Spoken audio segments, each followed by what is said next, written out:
Ooh, what a long week. Just a long week. A lot of fun stuff, but a long week. But with that long week, the best way to cap it off is to get to spend time out in the woods. And that's what I'm doing. I'm hiking into the woods right now. But lucky for me, I get to really end my week off well. Not only stay in the woods, but do some instructing. And with a weekend of instruction, I get to stay outside, and that means I get to show everybody how I'm gonna be sleeping. And that sleep system is gonna be a hammock. Something I never showed everybody yet. So I'm gonna show everybody what my hammock setup is and why it is the way it is. So I hope you enjoy it. So of course the first thing that we're gonna talk about here when we talk about hammocks is what is the hammock I'm gonna be actually using. So what I ended up going with after many years of just having a very basic Eno hammock, and listen, I had no problems with the Eno hammock, and the only reason I never really upgraded was because I honestly thought, well, how much better can it get?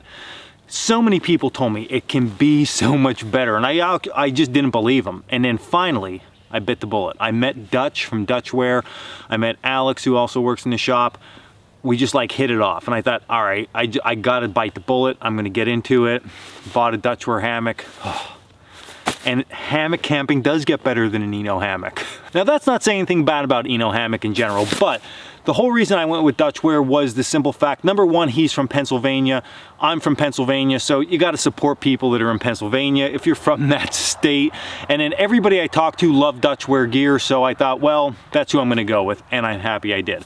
So I went with the Dutchware Chameleon.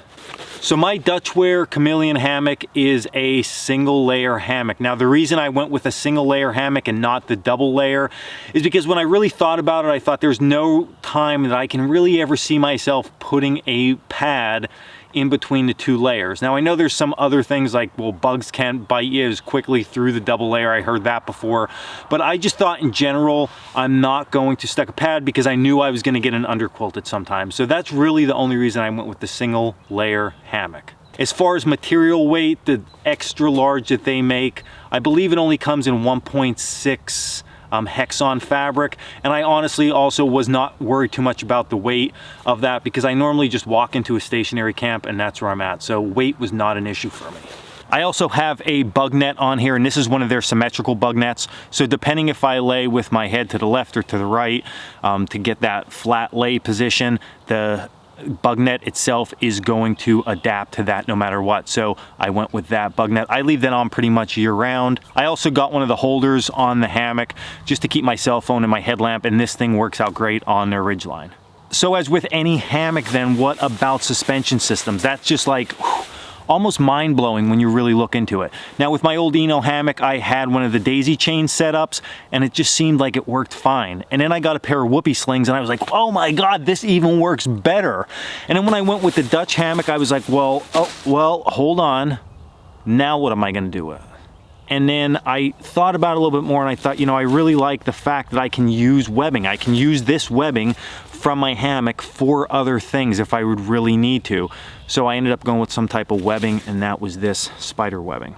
And then I got sewn on Dutch hooks because I thought it's quick and easy. Ultimately, with my suspension system, I wanted something that was very packable, like this, that everything was set up, that I can set it up super quick. And then literally with just the two Dutch clips and a little tug of each line, very simply, I'm good to go. Now I know that the downfall of having it set up like this with these buckles is the fact that I can't really take it apart that quickly. So if my straps are super wet or super soaked, that I now have to pack them up with my hammock or go through the hassle of taking them apart. But again, you need to think about my situation.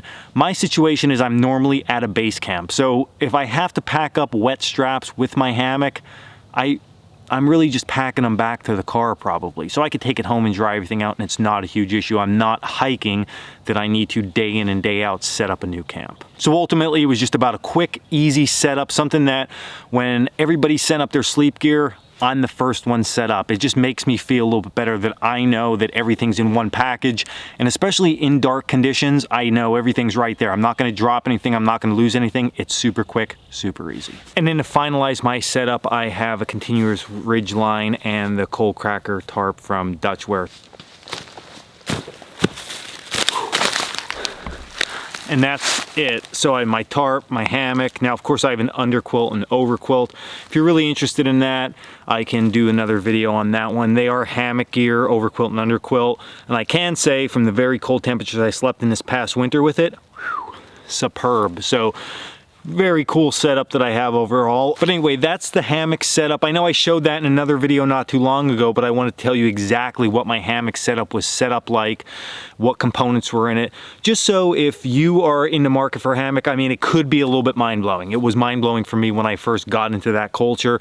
So you got to do a little bit of research, but at least me showing you and giving you a little explanation of why I carry certain things might open your mind to what you need or what you don't need with your actual setup. So this was Dan Walk, Coalcracker Bushcraft. Hope you enjoyed this video. As always, check us out at coalcrackerbushcraft.com.